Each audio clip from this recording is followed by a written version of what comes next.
A man who loves aggression needs a woman who can lead him down that path of war. Welcome back to the midweek muster, folks. We're in the quarterfinals here between Vortex and Kiljardi, and Vortex already off to an early lead. Kiljardi goes to one of his signature killer-type civs, one that can apply that pressure, led by the fair maiden herself, Jeanne D'Arc. But in their way, Fox's Vortex has created quite the predicament. HRE OP question mark in this matchup? They may be, because I've seen this played multiple ways. Jeanne hates fast castle civs. You can do that. Jeanne also hates civs that blob archer spears and just snipe her straight away in a fight. Oh, guess what? You can also do that. Curious actually to see how Kiljardi wants to play this. It's a bit tricky. If you play French on this map, I think there's some variants where you can actually just go for the pond in the center of Himiyama. You can't really do that with Jeanne. It's just too expensive in your eco, right? Which Scissor players try before. And it just turns into weird, cheesy builds where you have to build School of Cavalry in the center of the map. What civs does Jeanne like? Jeanne likes being up against other Jeanne picks. There we go. We figured it out. I don't know if it would be too snowbally if in Jeanne Mirrors, Jeanne gave XP to the other one when she died. But it would make the fights in some ways feel more impactful. Also, I'm pretty sure, doesn't Jeanne also hate Order the Dragon? Like, I've seen that matchup, and it's quite interesting, actually. She loses it pretty hard. There are some which are pretty good for her, right?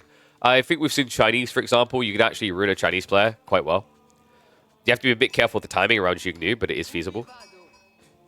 I'm curious what his thought process was on this draft, though, right? Because he picked Jeanne in response to the French pick. And his opponent already had HRE, English, and Ayu. The only reason I can imagine you might pick this is because of the Ayu pick. But even then, they just hunker down and go castle, right? Like, I'm very confused by the pick, man. Because for those who don't know, English versus Jeanne is a big no-no for Jeanne because you just get sniped, right? Your opponent stays at home, you eventually have to dive their base, you die due to the TC, or they blob enough lombos, you instantly get sniped at the beginning of the fight. Historically accurate, England ends up eventually being the scourge of Jeanne's existence. And that leaves HRE. HRE, a civ that can just blob more troops than you in Feudal Age, and with mass spears and assistance of archers, guarantees you can never fight. Yeah, I'm at a loss, man. I'm at a loss for the pick. Because the other thing as well is, like, that was third pick, right? He already secured the Malians. What was left? I mean, even Ottomans feels like it might have had more flex in the draft than this. But, you know, this guy is the specialist on this civ, right? I think he has more games than probably about 95% of the players active in the pro scene. I think at this point, like, if you took the last few months of data, I'm pretty sure Kiljardi, this is like one of his top 4 most played civs. I know that he's a very big fan of these bait-and-switch psychology builds. So, for example, there was that very infamous Byzantine game at King of the North, where he baited his opponent into building like 60 Limitane when he only had 3 knights. And then he ambushed him with 70 archers. So, you know, if you can control the map like that, sure. The question is, can you do that against a civ like HRE? Oh, you might be able to, because Vortex is going fast castle. That's an unexpected turn, actually. I don't think you need to fear Jeanne in the second age. And am I French? No. Jeanne is French. Why are people being weird about me saying a person's name the correct way? Jeanne. She's Jeanne. Like this from Kiljardi, though. This is actually working out well for him, considering that Vortex isn't going to attack him in the early age, right? So just plays out on the deer, gets a better gathering rate. Vortex should have scouted that, right? He may have arrived slightly late. Then again, I don't think he cares. Oh my god, no. This isn't him playing optimal. This is him just sucking in the sheep game. Look at this. Free sheep to Vortex. The Spaniard owned his soul in this one. Vortex has 17 sheep in this game. Alright, he's screwed. He has to play so aggro. If he lets up, if he slows down for a second, it's over. Because this is the thing. With Fast Castle coming, Vortex will start flooding knights. And, you know, people have been arguing whether two scouts is worth it. I think we can answer that question here. It's pretty cool on Himiyama because typically the sheep get divided into two, like, sectors that you're going to patrol, right? The north and south side. So you kind of gamba. Sometimes you run into the enemy scout and you're like, oh, I have to go back. The cool thing you can do here if you go 2 scouts is, well, one of your scouts is always going to run. He'll get the majority on one side. And the other one's going to be like, nah, screw you. I'm just going to send it past you. And you either run behind your base to get those sheep, or I take everything in the center. Either way, I'm profiting. Damn. Double outpost reveal. Kiljardi is hating life. He did go for the archer form, Jeanne, which is pretty standard against H3 fast castle builds. But instead of trying to snipe villages, he's sniping a pig. Honestly, this could just be a Burgrave build. Probably going to be a Regnance. Burgrave is an option, though. Your opponent doesn't have many knights right now. You could even contemplate just massing men-at-arms. Probably safe to just blob a insane amount of spears and send it, right, with veterancy. But men-at-arms just feels better. It's more cost-efficient, and you do have enough sheep to justify it. The Archon didn't quite clip in rage for the berries, so he doesn't have that extra food source, but, I mean, 18 sheep should be good enough. Looks like instead we're going to get your atypical play, though. Stables being set up. This is going to be Regnants into Knights. Yeah. Allows him to actually snipe the deer economy, right? Deer economy that is not going to feel safe. Luckily, Kiljardi does at least have Wheelbarrow coming, so with the coming storm, you should be able to run away quite quickly. How did you guys gamble in the end? I'm kind of curious. 23% believed in Kiljardi. Okay, 23%ers. If you could right now, would you refund the bet?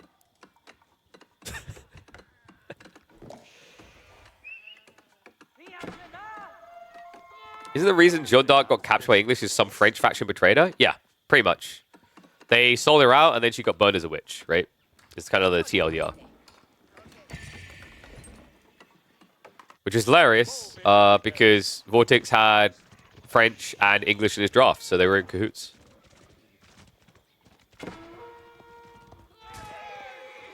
Scout's is going to go down. Vortex is now playing blind, but...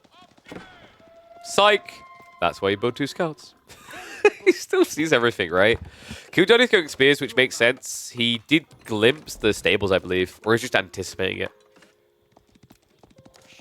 I mean, I would have probably rather Vortex did just try to play an opening into Rax units, but this at least gives him a way of punishing his opponent for greed. Like, look at this. Kiljardi has 4 villagers out on the boar here. He has 4 out here on the deer. They're going to be here for a very long time as well. And he's going for another 5 up to the north side without outposts anywhere. Yeah, he's going to need to rush the tree line. You can't just leave these unguarded. Oy, oy, oy. Well, he's going to at least camp the Ford Relic. Jeanne, what is she doing right now? She's not really guarding anything. I mean, he might be worried that she'll get sniped because she's not full HP.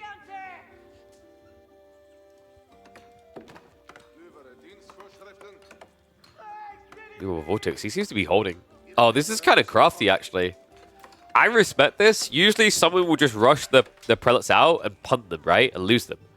That's expensive. That's going to be gold down the drain. But that's also going to be 10 XP each time, potentially.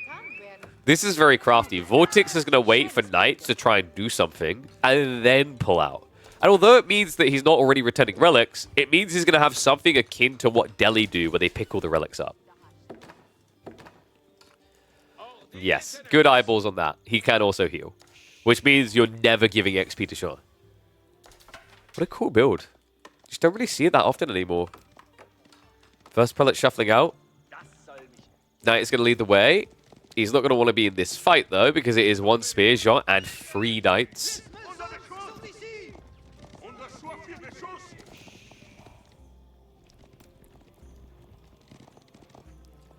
Relic spawn is BS? Is it really, though? Okay, so here's the thing. Yes, you've got 1 north and you've got 4 south. But the important detail is, are those 4 south balanced between the 2 players? I'd say yes. Like, distance-wise from their base, they're almost exactly the same.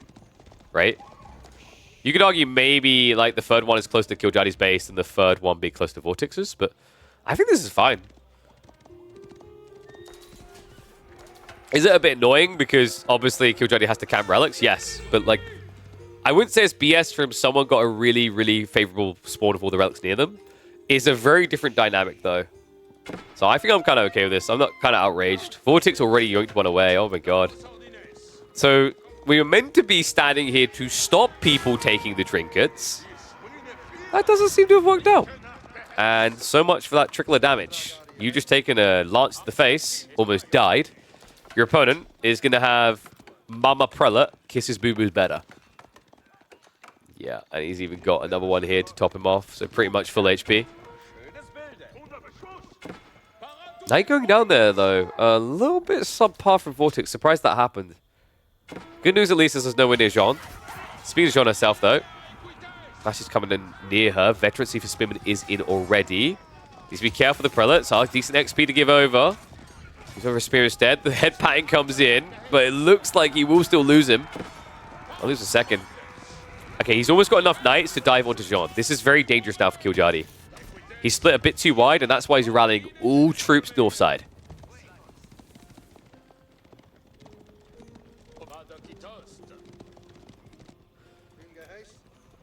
She's no saint. She was burned alive. Okay, so I've got a really important question for you here. How would you, when you hear saint, what do you envision? Do you envision something with like a very bright glow behind it? Now, imagine a witch on a pyre on fire. Do you also not get a very bright glow behind her? Good guy English people were just trying to help Jeanne be more saintly. There you go, guys. It's a misunderstood history. Okay, I'm going to stop.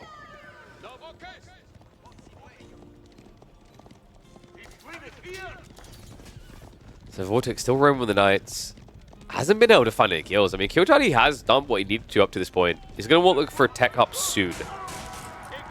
Oh, Vortex. That is not ideal. Bad micro there. He got distracted. There's a big fight going on right now. Jeanne. She's farming up as well. Prelate's trying to go for the relic here. Good luck with that, though. He flops down. A second one can be sniped. There's a lot of XP going into Kiljardi's pocket. Mate, he's loving life. These Knights, yeah, he's just realized it. Vortex made a big mistake there. He let her exist way too long. Divine Restoration pumped. He's going to have to run away now. Kiljardi getting a lot of XP, and now the Knights can give him more. Sacre bleu. Exactly what the Doctor ordered. A final stab coming in there. Great micro. Kiljardi now able to brute force the second wave of this fight. Vortex, he didn't get an extra relic. He actually just lost another Prelate. Okay, this is impressive, man. This should have been over, right? Like, Vortex should have had 3 relics on the way home. Kiljardi should have been crying in a corner, going, why does he 2-0 me? Instead, we're on the verge of a game 3. Wow, that was incredible. The timing on it as well, like, cutting those Knights on the south side was everything. If 3 more Knights show up to that fight, Vortex has enough to hang around. He can take the risk on giving XP because he'll kill Jeanne. Now, he's been reduced down to just a handful of heavy cav. It's a 4x advantage in that department for Kiljardi. Well, on the north side. Good luck with that. He's dead. He's not getting any more relics, man. Like, one is all. I mean, you're still HRE economy, right? But look at the worker kills. He's been taking hits. And now the permanent denial. A wall going to be coming up, so he doesn't have to worry about going that wide anymore. I think Vortex, like, while we were distracted here in the center, he must have got hit, what, on the gold or the tree line? Surprised he lost 5 villages like that. If anyone should be losing villages in this game, it's Kiljardi. Finally, he might be about to lose 1. Maybe 2. He's going to get in. Kiljardi doesn't notice it. Greedy from Vortex, though. Just trying to get them low. The formation shuffle. Get some distance. Still going to be 1 going down, though. Other one should be safe, though. Blocks come in. Double spear stab. Ooh, he could have tightened the archer formation there. No! No!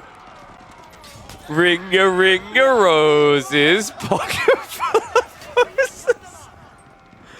Oh, what is the Finnish version of that? Oh, my God. Reminder, folks, that Vortex is praised as one of the micro gods of AoE 4. His ass just got out microed.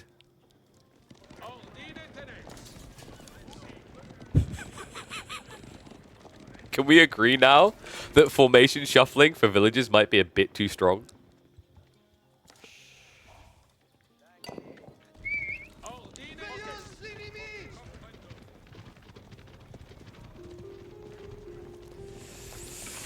Well, I think Vortex might be dead, folks. Lance is a pretty cool idea.